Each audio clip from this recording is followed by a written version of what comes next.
Hey YouTube, Joeboy here. So, One Piece chapter 1126 is out. If you guys haven't checked out that chapter yet, I suggest that you do so because I will be spoiling you. But now that you have, let's begin. So Oda's starting ELBAF like that. Alright, I'm here for it. You know, actually, this is the perfect chapter to have a break after it, because the end is so interesting and mysterious. You're like, oh, I need to talk about this for an entire week. In fact, 7 days is definitely not enough. In fact, 4 days is probably not enough from the time between the chapter comes out and the spoilers come out for the next week, that sort of thing.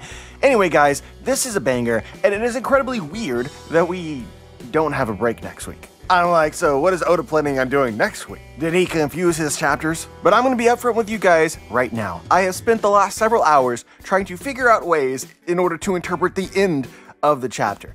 And I think I've been successful. In just one way, there's one way in which my brain thinks that this makes any sense whatsoever, but headcanon only needs one way, baby. So I'm curious as to what you guys will think about my extremely wild musings. And hype musings as well. But you guys already know we're going to start at the beginning. We're actually going to start at the beginning this week. For the first time in a really long time, we're going to talk about the Yamato cover story, which, you know, I've already been on the record saying, like, it's not really the best for me, but I knew, and I know, that at some point in time it's going to get good, and it seems like that time is nigh. Because in the last 2 chapters, Oda is starting to build a narrative outside of the sequence of Japan culture related things that Yamato is experiencing. There is mystery afoot. People are disappearing. And I believe that Yamato is becoming our detective. So in this chapter we see that some girls have gone missing, and in the last chapter we learned that Minatomo has gone missing. If you don't recall, Minatomo was a carpenter. He's basically Wano's version of a shipwright. Although Wano doesn't really produce ships because of the whole closed border thing, but that's effectively what he is. So using the sparse bits of evidence that we have, given 2 cover stories and 2 distinct groups individuals have been taken, allegedly,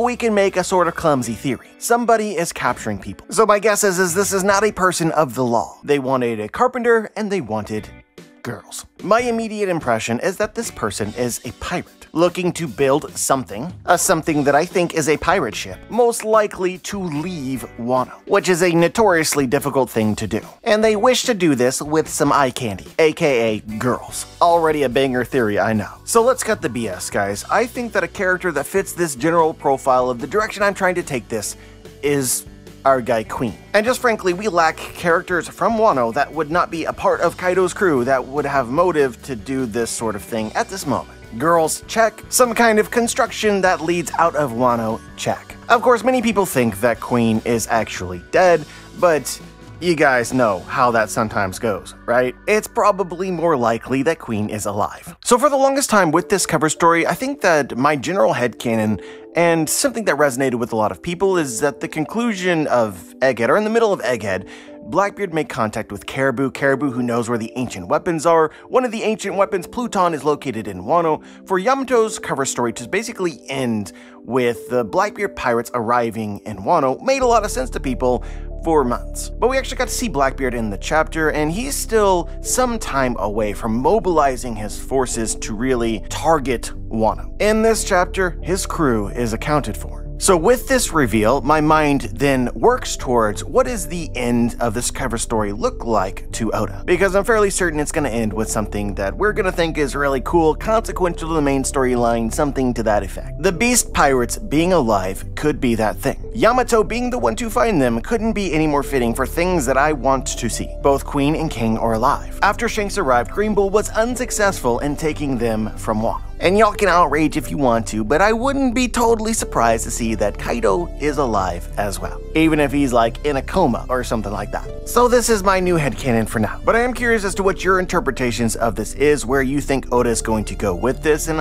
I gotta admit, like, a less hype theory related to this that I mean would be interesting enough to potentially draw is, like, is there a faction of Wano that's actually now that the borders are open trying to leave and being sneaky about it for some reason? Maybe. So the beginning of the chapter focused on the Straw Hats and the Giants as they left Egghead and are heading for ELBAF. There's some incredible panels in here. You know, I strive to have so much joy for life as the Straw Hats pirates do. There was also a great moment with Kuma and Bonnie. But let's skip over this for now because at the end of the chapter, right, well, it's like the events that focused on the Straw Hats, and let's go to what occurred after that, which is Bartolomeo and Shanks. So full disclosure, there's some things that really work with the direction that Oda has taken Shanks recently in the story. Like, he's a Yonko, he's actively trying to get the One Piece, he's making himself a rival of Luffy, he is not necessarily trying to let Luffy win.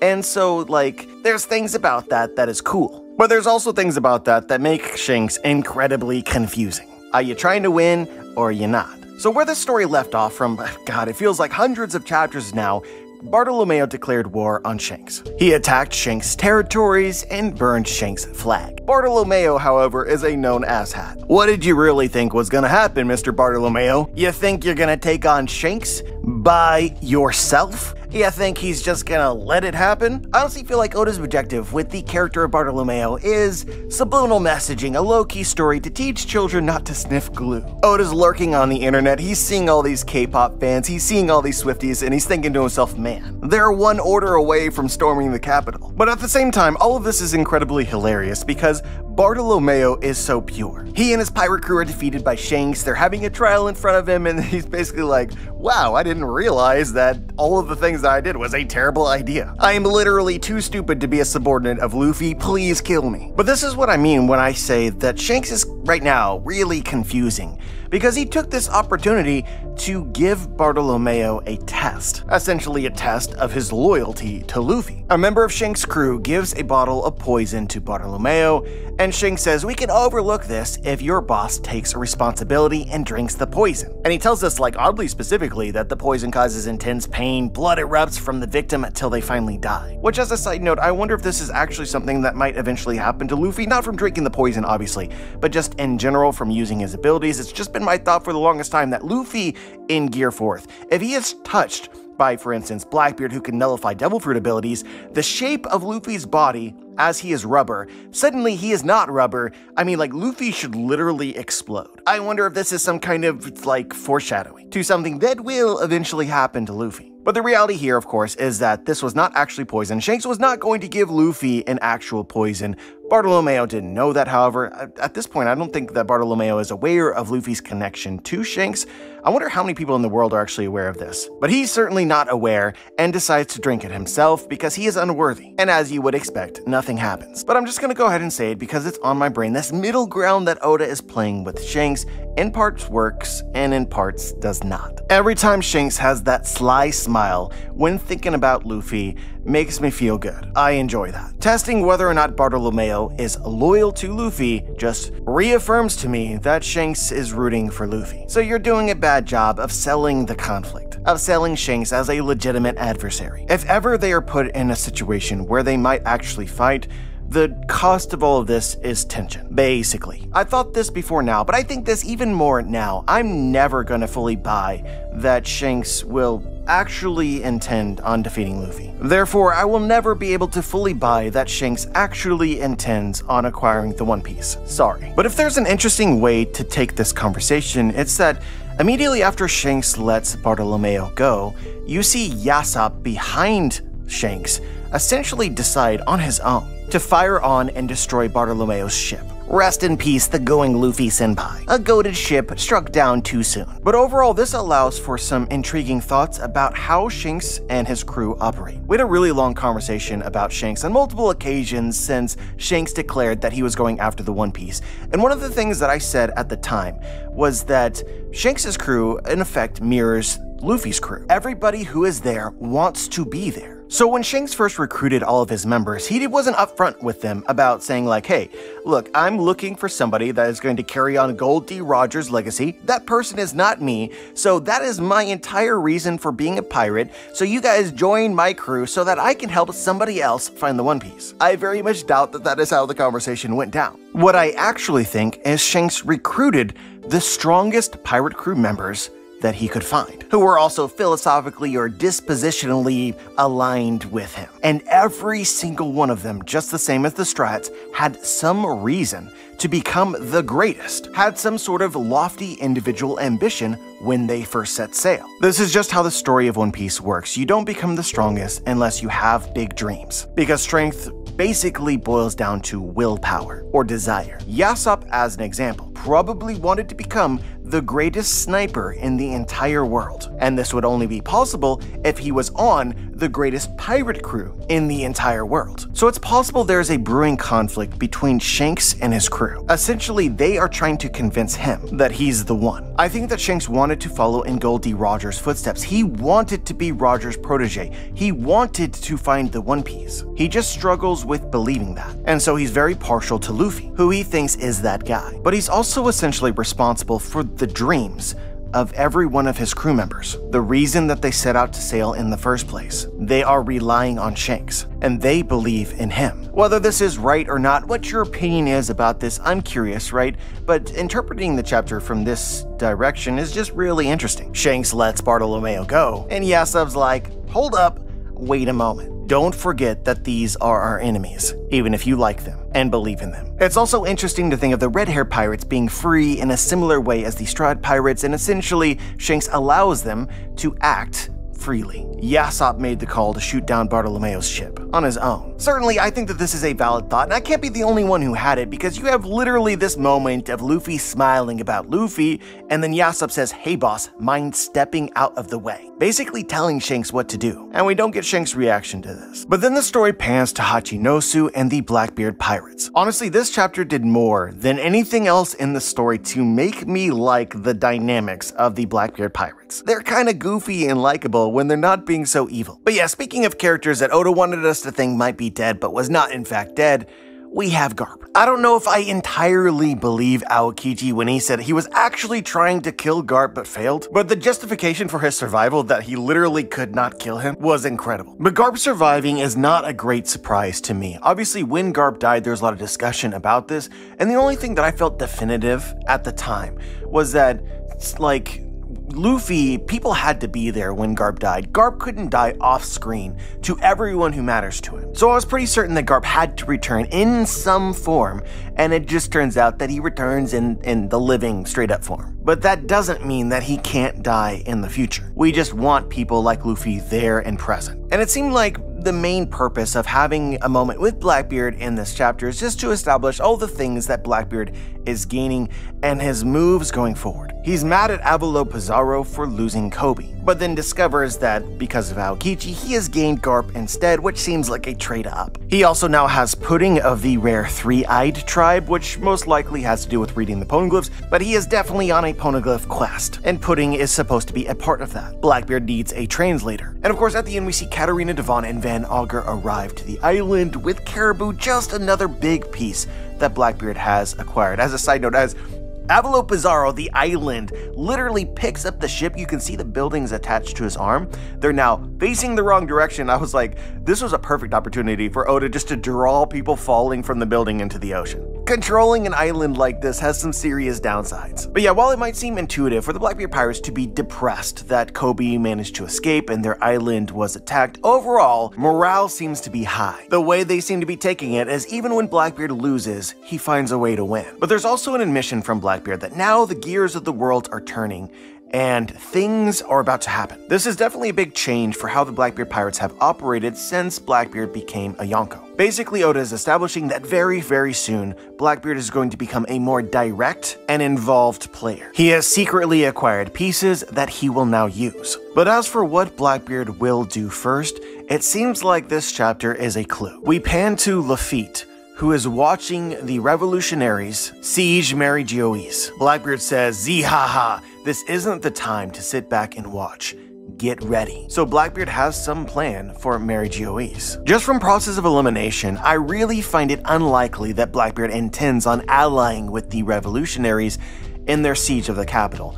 Blackbeard already attacked the revolutionaries. He drove them from their original home base, and I don't see any universe where they team up. Maybe you could speculate that Blackbeard will utilize the distraction of the revolutionary army in order to attack Mary Geoise. The people there are starving, and therefore it's intuitive to believe that they are weaker. Maybe taking the capital would be easier. But if this was the case, I don't know why Blackbeard would be in a hurry. The longer that they starve, the better it would be for him. Or absolute best case scenario is that the world government rallies their forces to directly declare war or have a war with the revolutionaries, while Blackbeard can just storm in and blindside everybody. But again, that would make Blackbeard more passive, and not really what he's implying. So if you want my thoughts, they are unchanged from my video, a link in the description, Blackbeard's true plan. Throughout the story, from when Blackbeard was incredibly young, he has manipulated and utilized who he deems as the most powerful player. This began when he joined Whitebeard, with the intention of one day betraying Whitebeard once he discovered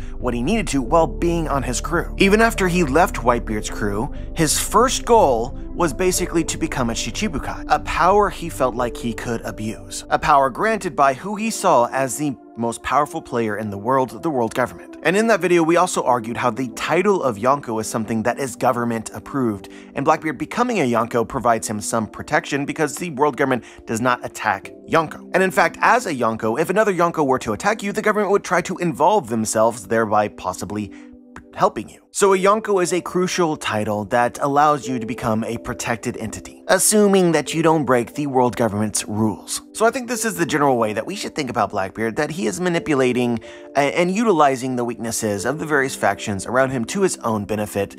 And that leads us to this chapter, and I'm gonna just be straight up honest with you guys. My first impression while reading this, from the dialogue and everything that I'm looking at, it just gives me the impression that Blackbeard is actually about to save the Celestial Dragons from the Revolutionary Army. I think Blackbeard's goal is an alliance between himself and the world government, a kind of pirate alliance. And this is possibly already foreshadowed because Blackbeard has stated that his use for Kobe was to trade him for a place within the world government, which he can still do with Garb, believing that their two forces combined would be the strongest in the world and give him a military advantage that he could exploit. But yeah, just think about it. The Celestial Dragons right now are starving, they're desperate. Blackbeard comes in and saves the day, and the Celestial Dragons are already bad people, right? And it just seems like it would be a perfect setup for Blackbeard to become their ally. He is already referred to as an admiral. I'm just saying. Obviously, in any sort of pirate alliance or anything like that, you expect one side to betray the other, but that can be further down the road. The world government allying themselves with Blackbeard is no different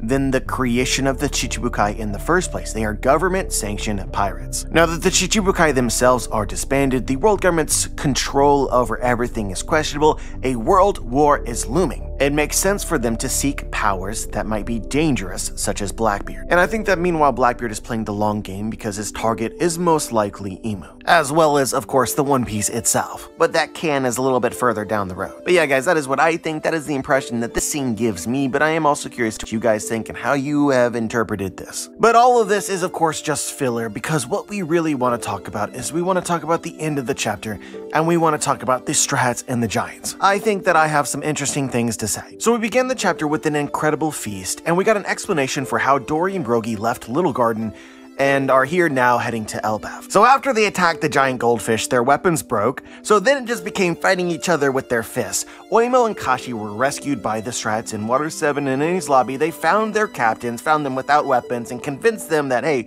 you guys need new weapons if you want to legitimately fight. This whole story surprisingly made total sense to me. And also, just have to say it, the Giants are easily my favorite race in the entire story. Their energy is unmatched. But like we said, there is a giant party, pun intended, and we get this interesting detail. The Strats are drinking the Giants' booze, and Sanji's like, this is some strong booze. And one of the Giants, I don't know his name, says it's called Absinthe, the Green Fairy. Careful, there's a chance it'll make you hallucinate. So this is already setting up some interesting stuff. ELBAF about to become the LSD mushroom trip arc. I'm here for it. The party continues, and there is a time skip. Flash forward, and the narrator tells us that it has been 2 days since the giant warrior pirates set off from Egghead. However, they have yet to arrive to ELBAF, and they don't understand why. The impression that we're given is that everybody, while they were partying, passed out drunk, and the time basically flew. Oh yeah, and also the Thousand Sunny is gone, and the majority of the Strats with it. We then return with Nami, a known drinking champ,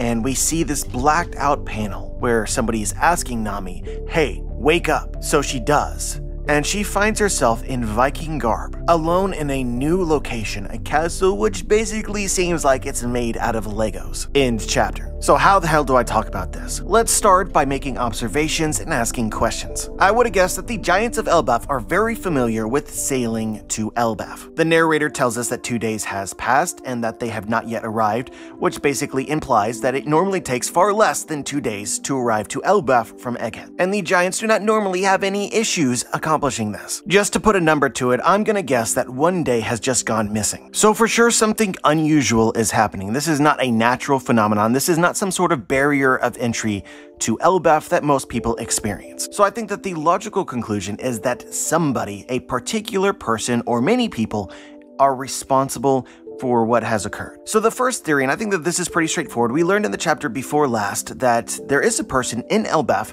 that knows that the Strats are coming. We see this person's silhouette. So a question that we should have is, well, the giants were heading to ELBAF with the Strats in tow and the Thousand Sunny. They got separated. It seems like somebody very specific is responsible for this. Why did they take the Sunny and leave the giants and the main giant ship alone? The answer could be that they have a particular interest in the Thousand Sunny and the Strat crew. The person on the shore that knows that they are coming is obviously a suspect. The next question is obviously, who is this person? And I think that an easy intuitive guess is that this person is the man marked by flames, who we know is in ELBAF. This would certainly make sense as a character that Oda would silhouette, not show us exactly who this is yet. So from this, I think that you can create a pretty compelling theory as to how the Sunny was separated from the main giant ship. We don't know too much about the man marked by flames, but we know this. Lafitte tells us it is said that a man can be found on a pitch black ship, and if anyone sails near, they end up swallowed by giant whirlpools. So you have this power of whirlpools that has been set up. I think that it makes sense that whirlpools might be able to redirect the main ELBAF ship, perhaps delaying them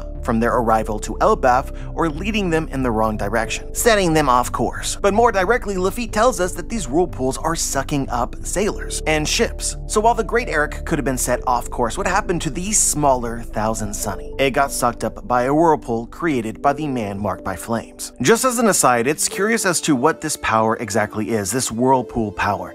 And I'm just gonna hazard a guess. We know that the man marked by flames seems to be familiar with the poneglyphs, and my tentative guess right now is that this is not a devil fruit power. This is a technology, perhaps a relic of the advanced ancient kingdom that exists somewhere in and around ELBAF. And I think that this works in two ways. The first way is like thinking about this as a kind of technology, as you would think about technologies, but it could also be a creature. This creature can create whirlpools because of its massive size, and it might also have sucked up the Thousand Sunny. They might be within the creature, which would be an awesome callback to the beginning of the Grand Line and Laboon. We often talk about parallels on this channel, pre and post time skip. Oda parallels everything all the time. To have the Strats get sucked into some kind of creature, I mean, like, would he do that? Absolutely he would, if he wanted to. Some people already think that the man marked by flames is Scopper Gabon of the Roger Pirates. So meeting Scopper in a similar way as we met Crocus from the beginning of the story, again, it works as a hypothetical. But yeah, I like this theory a lot, but it doesn't really answer all of the questions that we have. It only really answers why the Thousand Sunny was separated from the Great Eric, and why the giants have been delayed. What is going on with Nami is something entirely different. We begin with this blacked out panel with somebody saying, Nami, hey, wake up. And just reading this, it gives me the impression that somebody like Luffy is asking Nami to wake up. But when Nami wakes up, she is all alone. It's almost as if she is in an entirely different realm. So I like to separate this into simple and understandable parts. The Thousand Sunny and the crew members that were on it have been separated from the Great Eric. But then in addition to this, Nami has been separated from the other Straw Hats on the Thousand Sunny. For now, I'm going to call this a dream world. So we have this additional specific question about what is going on with Nami, because I do think that what's going on with her is also unique, because it seems like some other Straw Hat like Luffy is wanting her to wake up, meaning they are not also in some kind of dream state. So to tackle this question, let's throw some shit on the wall. What exactly is special about Nami? And how could Nami connect to other things that might eventually be revealed or happen on ELBAF? Shout out to my good friend Andrew for giving me this idea, but I think it makes a lot of sense right now. We don't know too much about Loki, but we do know that Big Mom attempted to marry her child Lola to Loki some years in the past. Meaning an idea we can hold as true for now is that Loki might be looking for a wife, a human wife. It's also potentially fitting that Nami is a sworn sister of Lola, who was the former betrothed to Loki, and is by extension kind of a pseudo member of the Big Mom Pirates. This will obviously have to be explained in some detail that I cannot possibly give you, but it seems reasonable to me to speculate that maybe Oda is setting up Nami to become Loki's princess. Guys, Oda conceived the name ELBAF because it is fable written backwards. It is highly likely that during the arc of ELBAF, we are gonna get bombarded with a bunch of different kinds of fables. One of the most popular fables on the entire planet is basically Sleeping Beauty. The prince must rescue the damsel princess and wake her up with true love's first kiss. As a point of reference, you can think about Shrek, because Shrek, I think, is really applicable to think about here, because that movie is a fable movie, a funny fable movie. And that was essentially the main plot of that entire movie, twisted so that the ogre becomes Prince Charming. And the princess is actually an ogre. But yeah, guys, I only bring up Shrek because I think that it makes my point for me. Sleeping Beauty, True Love's First Kiss, is one of the world's most popular and famous fables. For Oda to use it as a source of inspiration in the arc of ELBAF, to use it as a plot point in the arc of ELBAF, is just something he would do, for sure. Nami trapped in some kind of dream world could be this arc's Sleeping Beauty. And it could also be a callback or a parallel to Drum Island, where Nami was incapacitated because she was sick. So assuming all of this to be true, which is a big assumption, but assuming all of this to be true, how exactly did this happen? Guys, sometimes Oda self-contains ideas within particular chapters in ways that isn't obvious. So while we have these events with the Straw-Hats and the Giants and Nami, the other parts of the chapter could relate to it in less obvious ways. So in this chapter, we see Bartolomeo and Shanks. Shanks' crew offer Bartolomeo a poison, and they ask him to betray Luffy. So I'm wondering, as Nami was drinking, did somebody slip her a kind of poison or a potion that caused her dream state? While this may be difficult to believe, I'm just gonna throw it out there. Is it possible that a member of the Giant Warrior Pirates betrayed the Straw-Hats as well as their fellow crew members under the orders of Loki, who wanted his Sleeping Beauty? So guys, I don't want to get too carried away because there is so much that, again, we cannot possibly know. But I just want to make sure that I say that this does not have to do anything with the Straw-Hats having been separated from the main giant ship, and it does not have to do with anything what we were talking about with the man marked by flames. These can both be true at the same time and not related. So I just want to say that. As an example, Nami's drink, which was already stated like it could create hallucinations, but obviously not to the extent that I think is actually occurring, but it was spiked with something that created a dream state, and then somebody swoops in and separates the two crews, in effect protecting Nami, whether intentionally or not, from the traitor, if such a thing happened. But I'm gonna go ahead and stop here. This is getting too specific. Sometimes you gotta be patient and let Oda do his thing. But if you wanted me to make a hardline prediction, I think that the man marked by flames separated the Thousand Sunny from the Great Eric, potentially to save the Straw-Hats from the Giants, because he knows something. And soon we will see the Thousand Sunny and the members of the Straw-Hat crew interact with whoever did this. But when we do that, we will find that Nami is asleep, and they don't know why. But I will definitely admit that my brain wants to take this in all sorts of other crazy directions. So I'm gonna mention this briefly. On top of ELBAF being an arc that is going to be inspired by fables, it's also likely that the arc of ELBAF is going to relate to Norse mythology. I'm sure everybody here is now familiar with Norse mythology for how much the One Piece community has talked about it, but if you have totally missed all of it, like think Thor and Odin and Loki from Marvel. The Giants are Vikings based on Norse mythology. They've used a lot of terminology which makes that fact. And of course you have the Prince of the Giants, Loki, the trickster god. But what I really want to focus on is I want to focus on the world building of Norse mythology. One of the important concepts is Yggdrasil, or the World Tree, which most likely exists on ELBAF. There is a giant tree. And in Norse mythology, this giant tree holds the 9 worlds, also known as the 9 realms. So Oda can choose to take this literally. For instance, there are 9 villages that exist on the island of ELBAF, or on the tree on the island of ELBAF. Think of it like 9 cities, each one culturally unique to some degree, that the Straw Hats could potentially visit. But Oda could also take this a more magical route. There are actually 9 realms on different planes of existence. This could be foreshadowed through the giant's booze. They say it causes hallucinations. Does drinking the booze give you a little glimpse of some of these other realms that don't necessarily exist in the same physical place? This might seem wild to you, but we already have multiple devil fruits throughout the series that take you to other planes of existence. the Door fruit, the Mirror fruit, Mont Door's book world. Even from the most recent One Piece movie, film read, the Uta world in Uta's devil fruit. This is a real thing in the story of One Piece. To see it become a more active part of the world building of a particular island would be so wildly cool, I cannot possibly begin to explain. But obviously, if there are multiple realms, you would need some way, or somebody would require some knowledge of how to travel between them. Thus, you have the oddly specific dream state that Nami is in, the Lego world. Somebody actually knows how to visit this realm, and that is how Nami got there. But even Oda choosing to use Legos could be some amount of foreshadowing, because Legos, the actual toys, are used to create and envision every world that man has ever thought of. That's kind of the idea of Legos. They themselves convey the idea of multiple different universes or worlds. But again, a quick speculation here is that it's not necessarily true that Nami's literally been taken to a Lego world, and the realms aren't this level of campy. She could be in a Lego house, a toy house made for giants. She's effectively become a Barbie. But yeah, guys, if you can't tell, I honestly cannot wait to find out what is actually the case.